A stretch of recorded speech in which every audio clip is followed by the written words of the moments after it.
que c'est qui m'a mené à faire ce travail pendant tant d'années?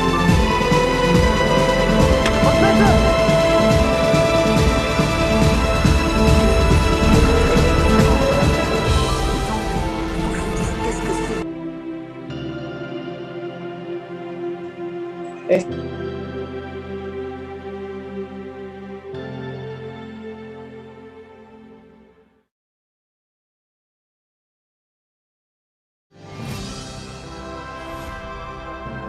Första kvällen pojkar. Finns ingen viktigare. Satt det hela sommaren. Amen på det. Välkomna till Gröna Lund, Stockholms enda nöjesfält.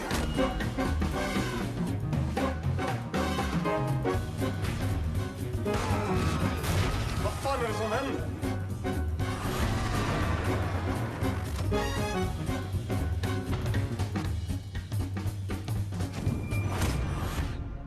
Finns inte en endaste del av mig som skulle lita på dig. Det är smart det. Jag vill tillhöra dig under vilka villkor som helst. Ninni Nilsson, vinka om du hör mig så flyger jag upp till ditt fönster. Jag sjunker här till botten med familj. En skakar hand med en tattare. Vi ser hur bräcklig du är, Katarina Nilsson. Tattarna betalar när tattarna ska, annars kommer tattarna dö.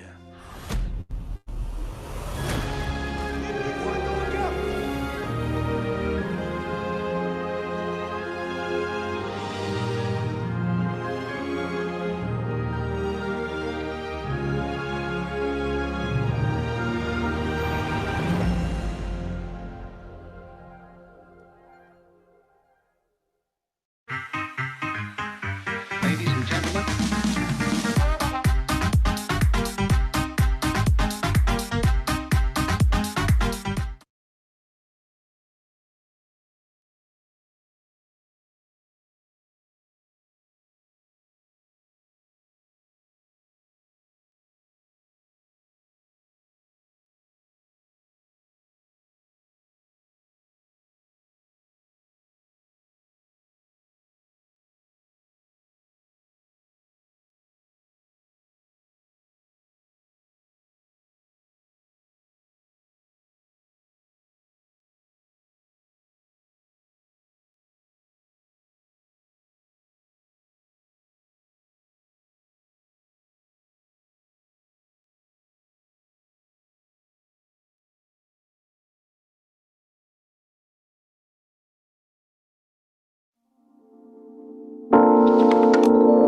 We are entering a new era here.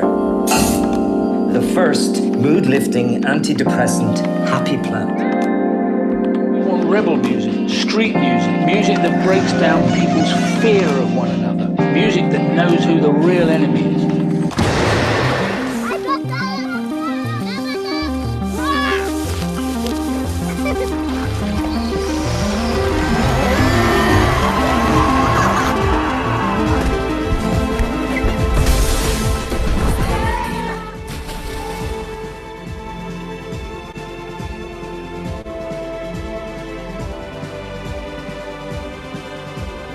J'ai fait des films très très différents dans ma vie. Donc, faut que je vous dise qu'est-ce que c'est qui m'a mené à faire ce travail pendant tant d'années.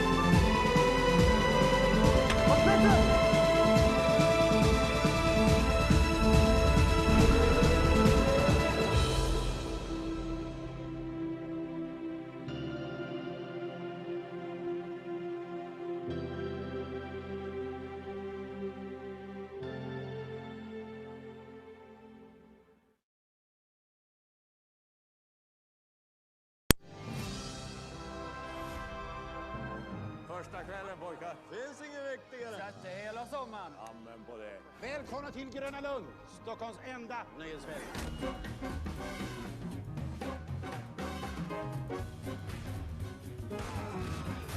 Vad fan är det som händer?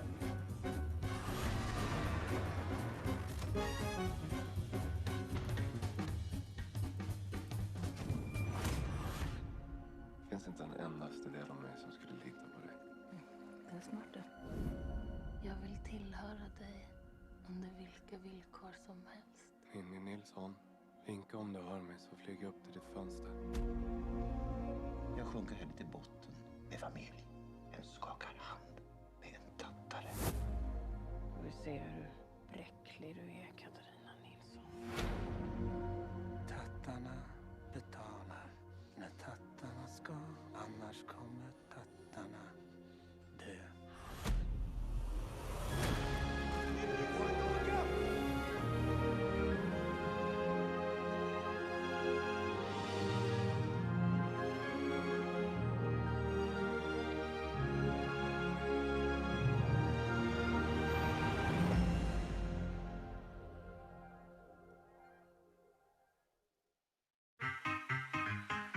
Ladies and gentlemen.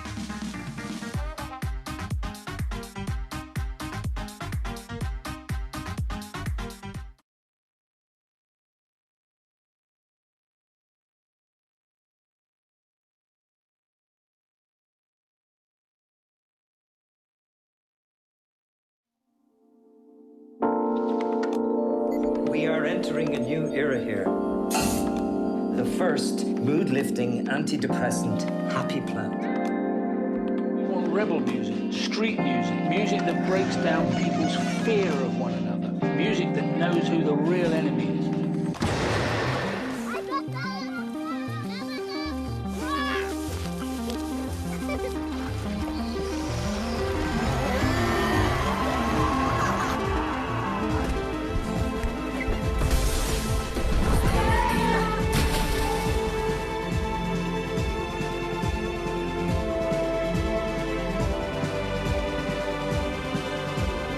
J'ai fait des films très très différents dans ma vie. Donc, il faut que je vous dise qu'est-ce que c'est qui m'a mené à faire ce travail pendant tant d'années.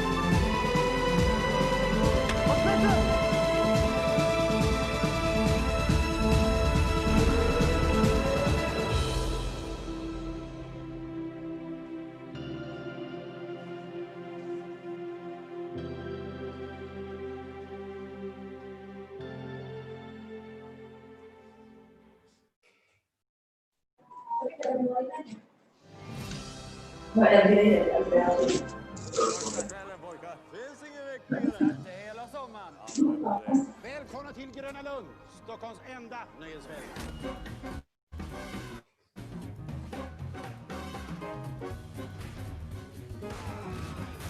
Vad fan är det som händer?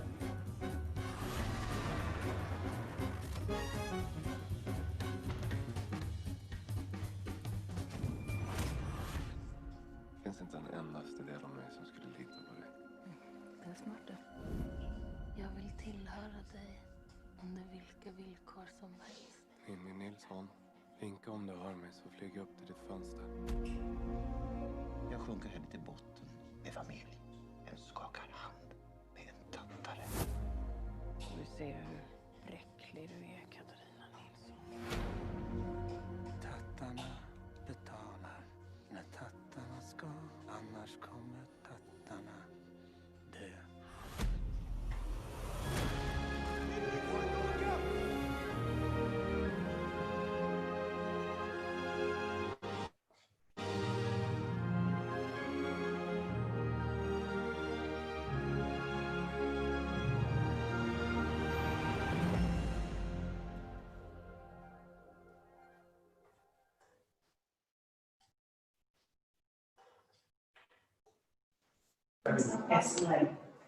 Unable to start video. Hi, good evening, everyone. Welcome to the first. Hi, Björn. Hi, Måns. How are you all? Good, man. How are you? Start my video and Yes, that's please. Måns. Yeah.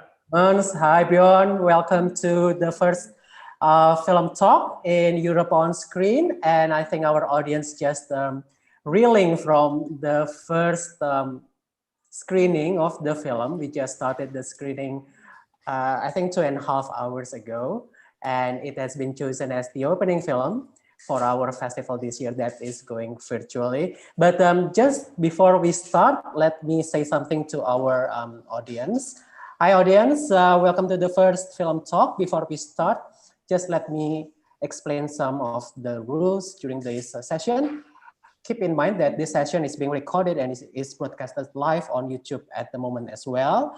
And all participants are muted so that the speakers, all of us here, can speak without interruptions.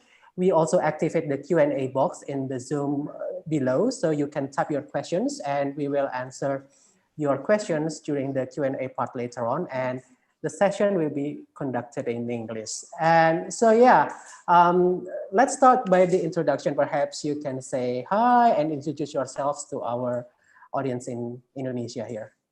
Hey, Indonesia, I'm Måns. I'm the writer and director of the film. Hello, everybody. My name is Björn Stein. I'm also director and editor of the film. Oh, okay. I didn't know that you're also the editor. I thought you two work exclusively as a writer and director for this. And I understand that you two have been working together for, I think, more than 2 decades now. Yeah, 2 decades. Yeah, that sounds very, very long. Exactly. Yeah, I think that together we are filmmakers. I, usually write and begin everything, and then Björn, and then we direct in between, and then Björn finish everything with his editing. So we're circled together. All right. And how has the dynamic of this partnership has changed over the course of years? Well, we've known each other since we were 8 and 9 years old. And we started, by seeing horror movies, basically, on crappy VHS copies that we retrieved somewhat doubtfully. And then we just, from there on, our common interest in film just took off, and we started working separately in different parts. And then just one day we got a script called Disco Kung Fu, which was a Kung Fu movie that we both got sent to separately. And we said, let's try and do it together, more as a, fun thing almost. And we did it, and we just had so much fun doing it. So we kept on for 2 decades, as you said.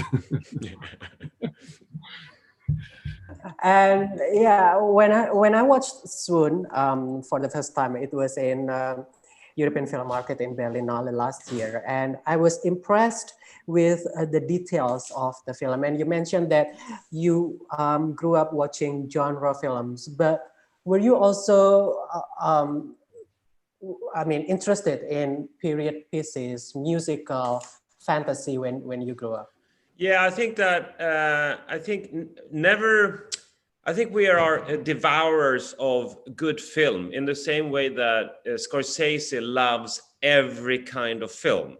We are strong lovers of B movies, but we're also strong lovers of art house and highbrow movies. So I remember growing up, I was like, the Cinematheque was like, the film club in Stockholm, where that showed us on the screen classics. So on Monday I could watch like a double bill of John Carpenter crap movies, and then on Tuesday it was Louis Malle or Alain Resnais, and I was just as happy for both of them. So I think that that's the thing that is kind of like typically for us, I think, is that we try to mix everything, and then it becomes a film like Swoon, which is like too much of everything, I guess. I think, it's also, we kind of get tired of what we just been doing for the last 2 years. So if we've done a period piece, we go into some, psychological thriller horror, or we go into, something completely different, because you're so engaged in that world for such a long period of time. So when you come out of it, you want to smell something new, Yeah, because I think what we did before was Midnight Sun, I think, which was really, really dark, hardcore thriller set in the north of Sweden, above the polar circle. Very violent, very dark and depressing. And but it's good. We liked it. And then it was so much fun to make something that was just about love and dreams and the flowers, And in particular with Swoon, being a period piece, being a fantasy film as well, were there any particular films that play the most influence in the making and in preparing for this? I think that, the magical realism is like what we'd like to call this genre, I suppose. And so I think that you can look back at old Spanish movies like from the 40s. That's what a big influence. And I think like Del Toro is probably an inspiration, but I think that it derives more from. I think that we never sit down and look at movies like, let's look at this movie, let's look at this movie, because we like, as soon as we start to go into production, we kind of like like, you know, you put things for a horse like this, so that you don't peek at other people, because then you so easily start to steal from them, whether you like it or not.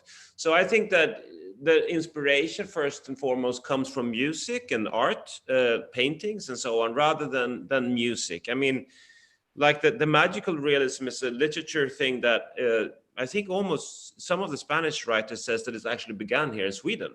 So I think that we have it a little bit with our mother's milk, the magical realism. The spirits lives between, you know, with us, and we don't think it's strange that suddenly you speak with a fly and stuff like that. It makes sense.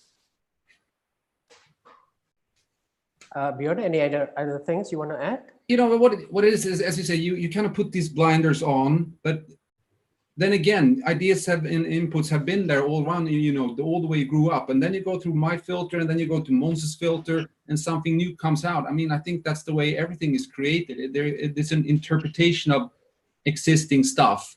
Although, you know, as Måns says, we try to really limit, especially films, because it's so easy to just do what others did successfully.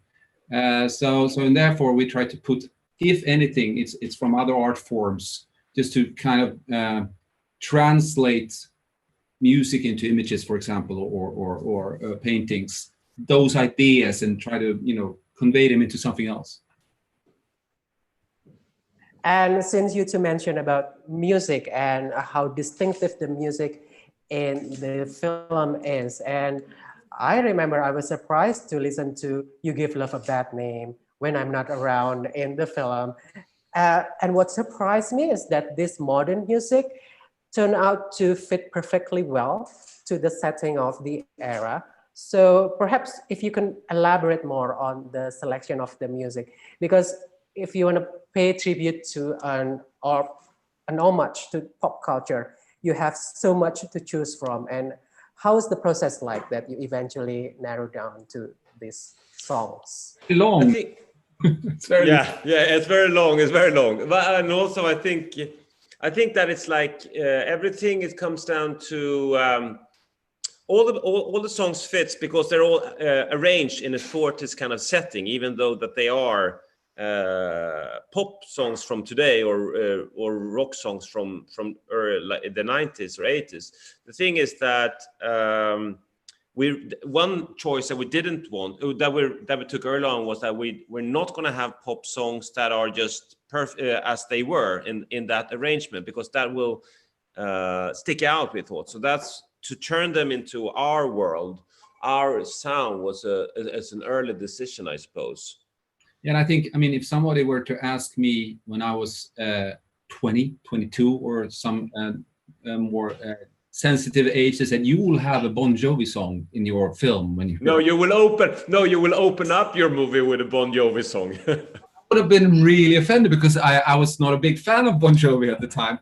Still not a big fan of them, but after a while, as you grow old, you realize, okay, the way you arrange songs, good songs are good songs. It's just the packaging is very, very, very important, as you can tell here, that you have so different genres, but if you package them same, you come out with really good songs like ABBA or you know, those kind of people, kind of pretty good at what they do, and then even Bon Jovi and.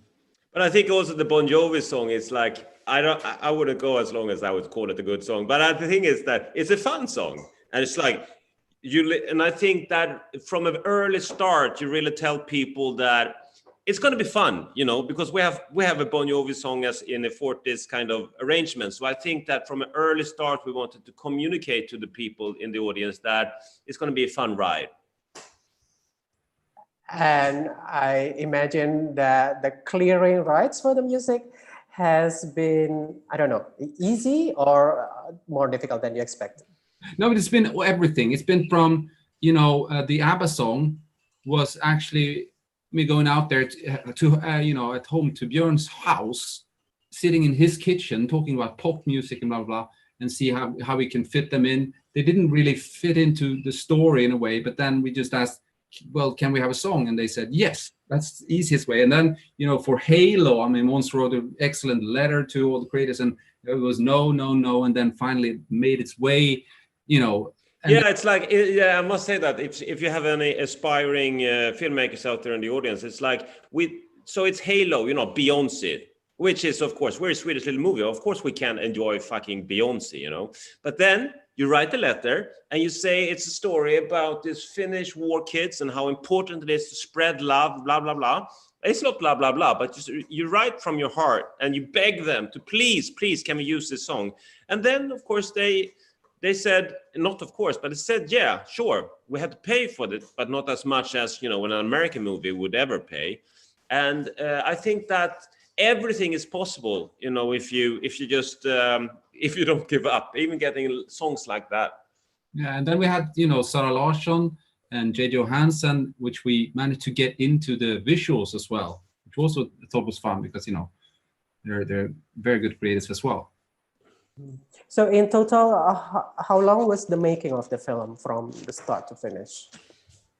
Yeah, I think it's you can see that because we think that filmmaking is kind of simple, or not simple, but then we know what we're doing. Financing film is pretty hard. It's horrible, actually.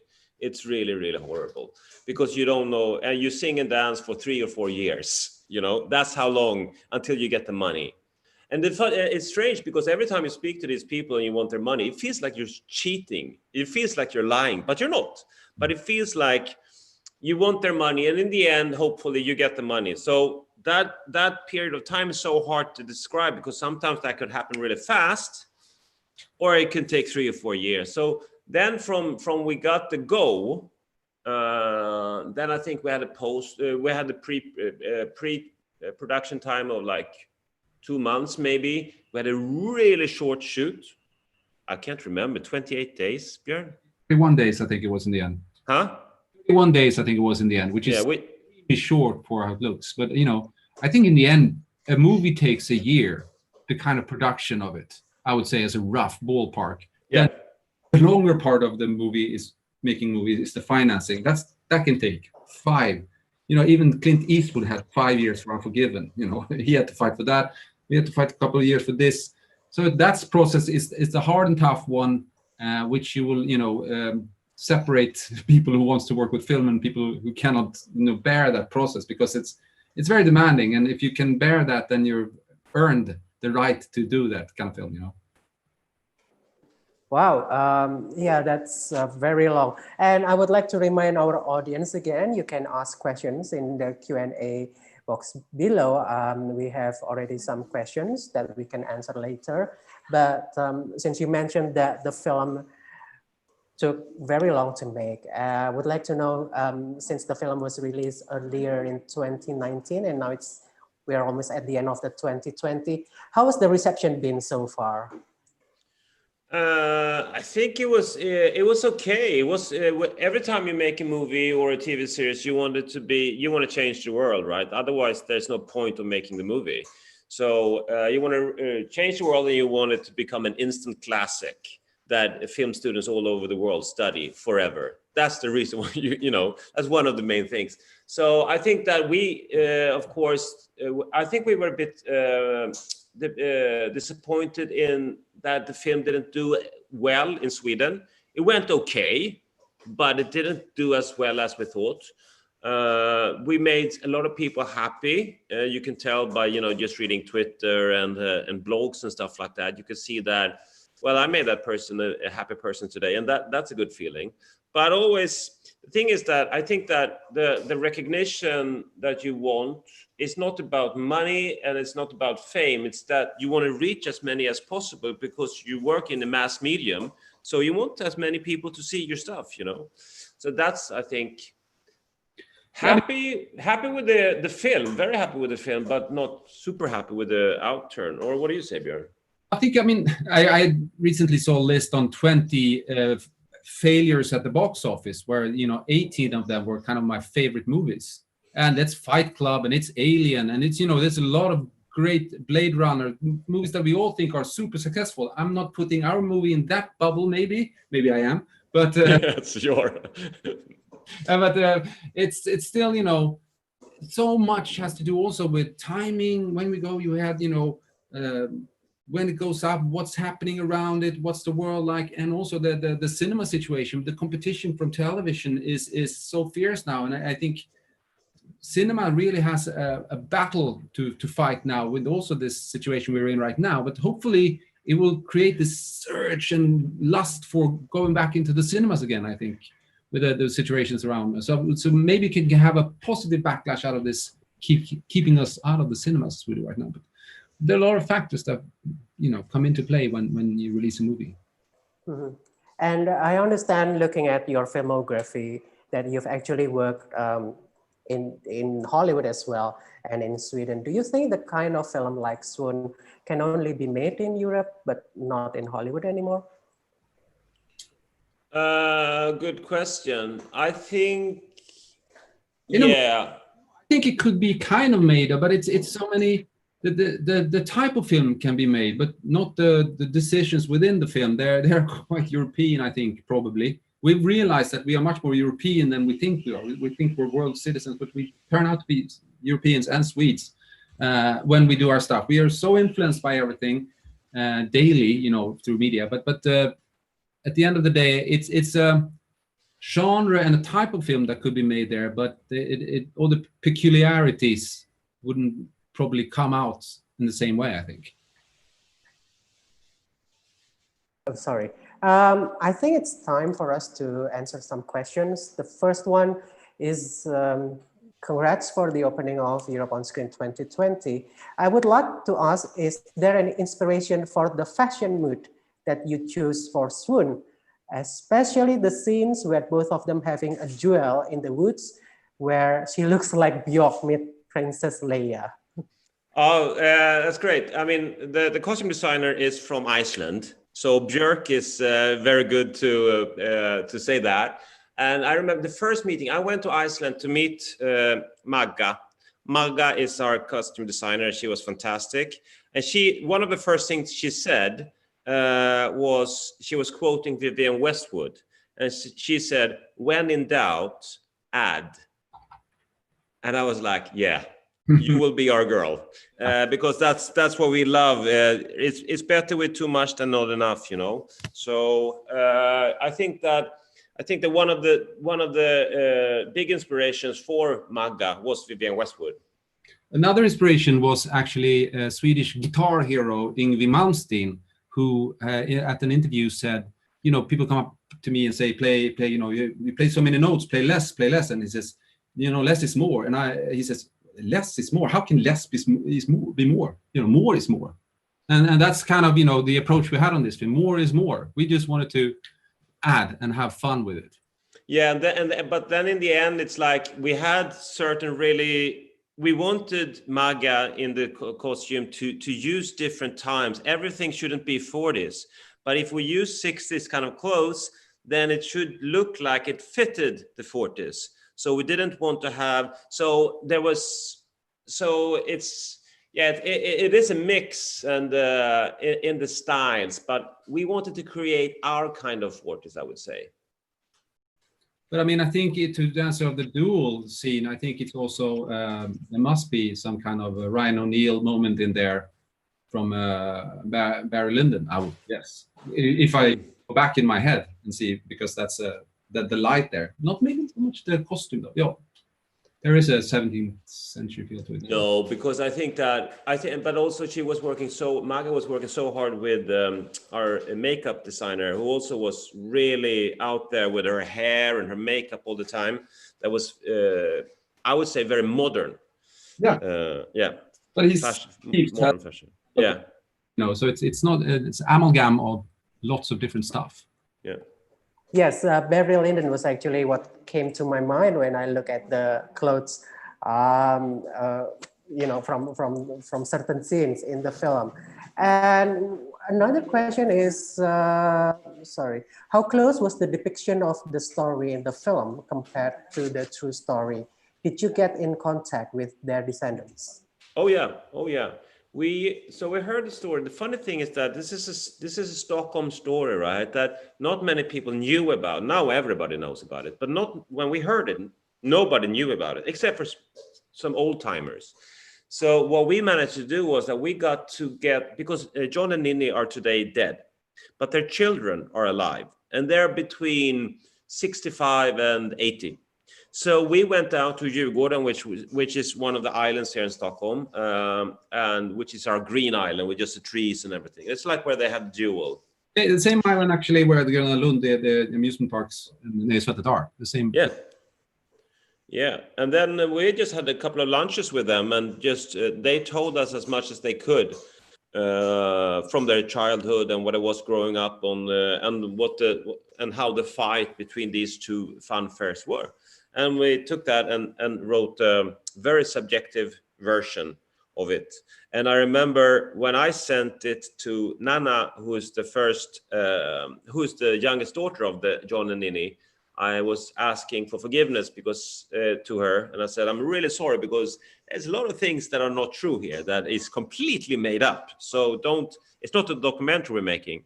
But she called me when she read it and she was crying. And I thought that's not good if she's crying. But then she said, everything is true in this script. Even the things that are not true, they are true as well. So I thought that was a great response. And another question is, is the paper airplane implying the peace, quote unquote, towards the war? No, I think that no, it's not directly. The thing is that the war and the undercurrent of the war, because Sweden was not in the war, we were neutral. So, but the undercurrent of the war was always there. So we wanted everything to have a shadow of the war, but it was not thought about as this is a peace, a dove of peace. No, that was not thought. But if you want to think that, then that's great, because art is created within the viewer and not with the artist. Yes, I agree that art is always open to interpretations. And yeah, and another question is about the script. I would like to ask, how closely was the original script followed? Were you involved in rewrites prior to or during production? I wrote, I think 14 or 15 drafts of the script. Mm-hmm. Then we had a shooting script, and sometimes me and Björn, when we direct, we are very open and we are very, we don't storyboard too heavy. But since this was such a technical movie, it was very heavy storyboarded. And I don't think we left the script much at all. I think it was like 90% just planned. Yeah, 95, I would say. Yeah, 95, yeah. Stuff happens that you can't control, but otherwise everything was more or less planned. Yeah. That, you do, and when we edit later on, you edit it and you take away chunks and maybe throw around the order and stuff like that to work with it. But that was written on the page ended up on the screen. Not everything, because we trimmed away some stuff, but it was not much improvisation in that sense. It's quite planned. Were this like your usual method of directing in previous films as well, that you meticulously plan 90? Depends on what we're doing. When we did our 2 American Hollywood movies, it was extremely boarded. It looks like a comic book, it's fun to read. It's so beautifully, I mean, the way me and Björn do really, really crappy storyboards, and then we have a storyboard artist turn them into art. But then we wanted to get away from that in a Swedish movie we did after, and a Swedish television series. We wanted to get away from the boards, because we were feeling like, oh, well, this is not a boarded thing, because this should be much more freer. Depends on the project. If you do an action film or a stylized piece of work like Swoon, then I think you rely on the storyboards. But if you make something that is more human or drama, then I don't think you should storybook it, because then you get locked into something, and you should be able to let the actors guide you there. It's about experience, I think, also. I mean, the more experience we get, the more we know what we're doing.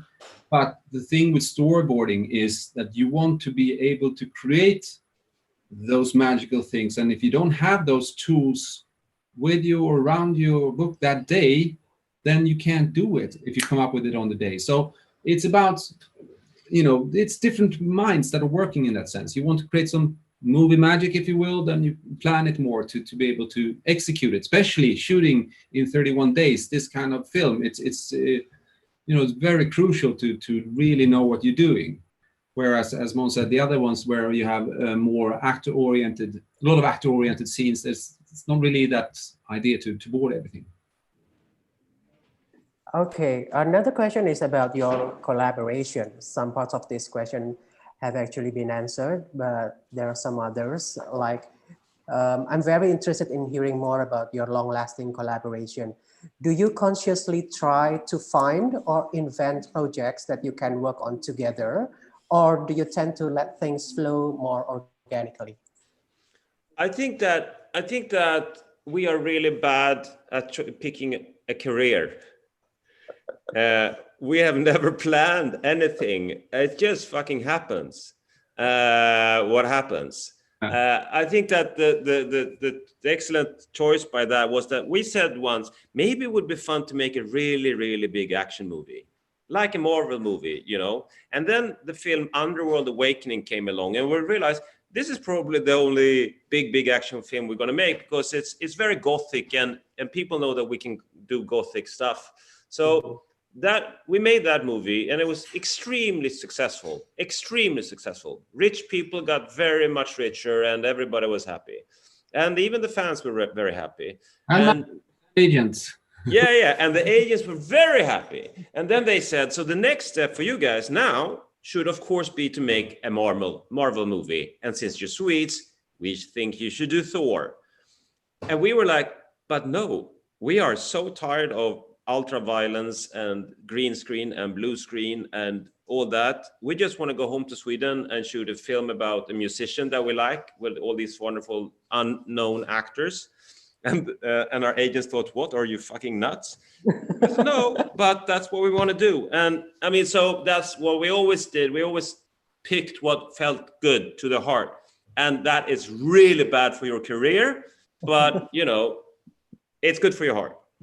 Yeah, and it's if it's good for the heart, it's good for the career in a way, I think. So it's also a lot of projects that we picked that didn't get made either. We were halfway into writing it, and then it canceled, or something else got greenlit. So it's very organic and not planned, because you can't plan chaos, which is basically what it is. Yeah. And since you mentioned about Underworld Awakening, so we drift a little bit. How was the transition like from being a director-writer who writes original story and then jumping into the existing franchise? The studio system. Yeah. It was funny, because for us, it's like there's a part of us, or no, not a part of us. We think the world franchise is ugly, but in America it's beautiful, because it means making so much money. But it was like, so it was part of us that thought that it's number 4 of a series. I mean, that is not sexy. But we thought, but number 4 is also the new beginning. The first trilogy is over. So here's a new chance to begin again. And our first take on Underworld Awakening was handheld, completely new colors. We wanted it to hit really hard. We just showed pictures from the concentration camps and of lynching in the south of America in the 20s and so on, because we wanted it to be really, really emotional. We got the job based on this, and then they told us, so guys, just it's 3D. And we're like, what do you mean 3D? Are we shooting it in 3D? Yeah. And then we're like, but then you can't shoot it like we want to shoot it, like handheld and gritty and everything. Then you need cameras that are, the size of this fucking room, and you can't move around like with a handheld small crew. Well, then we had to think again, and then we suddenly made a completely different movie. And I think that was pretty much like that. That's how it was. You work with a studio, and and it's very different from when you're a European independent filmmaker. Yeah, you learn a lot. You learn, yeah, you learn a lot. You learn a lot. Sorry, Björn, you're saying something?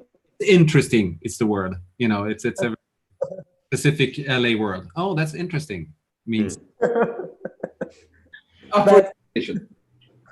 But any plans to go back there to shoot new films there in your pipeline, in your future projects? Not any immediate plans to go to Hollywood and shoot. It's like, the thing is that it's about what you want to do, right? And we stayed at Chateau Marmont at the top floor and looking down at Sunset Boulevard to see our billboard of our movie and getting the call on Saturday, learning that our film is #1. We've done that.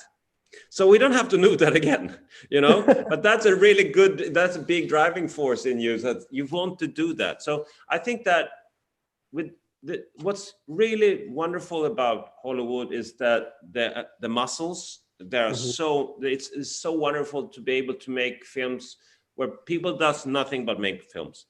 But it is a difference, because in America, movie making is about business, and in Europe it's about art.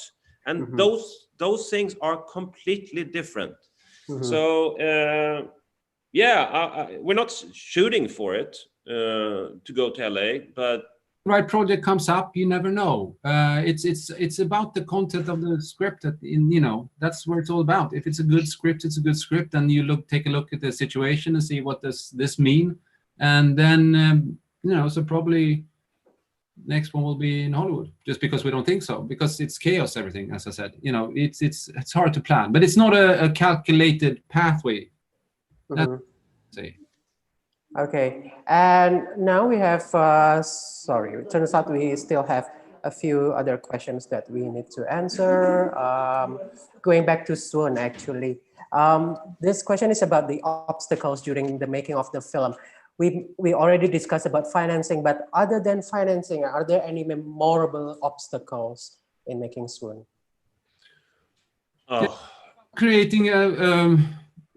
Creating your vision in an extremely limited time frame. That's extremely challenging, of course, and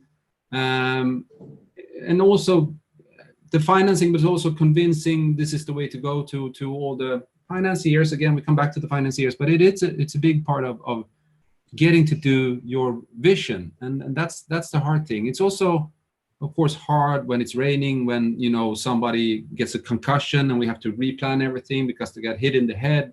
There's so many obstacles, but that's kind of part of filmmaking. That's what you're in for when you do movies. So yes, it's very hard, but it's not unexpected. It's what we do.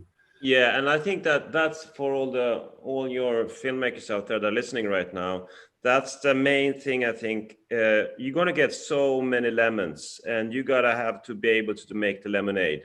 And if you get something that is really horrible, turn it into something that is really good. And for example, we went to Budapest to shoot this film just because they had a beautiful roller coaster in wood. There's the only roller coaster in Europe that was as old as we wanted, right?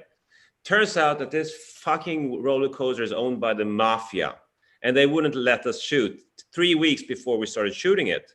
We thought that the whole film was like destroyed because we're making a film about the fun fairs and we don't have a roller coaster. But then I wrote, I can't remember whose idea it was, that none of the families have a roller coaster, and it's all about who is building it first. So suddenly this lemon, which was, no, you can't shoot here, turned actually, instead of lying on the floor and going like, I want my roller coaster, we turned it into a really nice piece of lemonade. Which I think made the film better. So that's what you always have to do. Like, take the blow, think for a while, and think how will I use this? Right.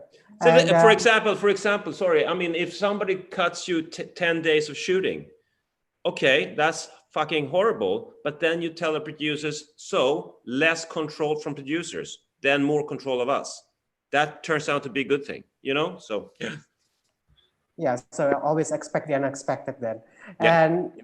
And our last question is basically, we already discussed about how audience can interpret anything, but the question cannot help also asking, what do you want audiences honestly to take away from Swoon? Life is short and love. Life is short and love. Yeah, love. Love is strong. I mean, it's about, you know, the impossibility of love, but still there's no denying it. And wow, I think that's good. Yeah, but I mean, what else is there, you know, man? That is so profound. Yeah, but yeah, you should have the heart of you should have the heart of a poet, but the head of a joker, you know. Brilliant. That's original. All right. Thank you so much, Måns. Thank you so much, Björn. I hope I pronounce your both names correctly. Yeah. And before we really end this session, my technical host asked me to take a photo of three of us here. So perhaps the host can lead on how we do this. Screen grab. I think we're supposed to. Count until 3. Okay, count until 3. Okay, so we face the. Yeah, we face the camera. Yeah. Okay, 1, 2, 3. All right. Thank you so much, Måns. Thank you so much, Björn. Good luck for your future projects. Thanks a lot. Good team. Yeah. Next time I want to be where you are. Of course. Yeah. Would really love to. We really want to travel again. Yeah. So, okay, take care. Yeah, you too. Bye. Bye.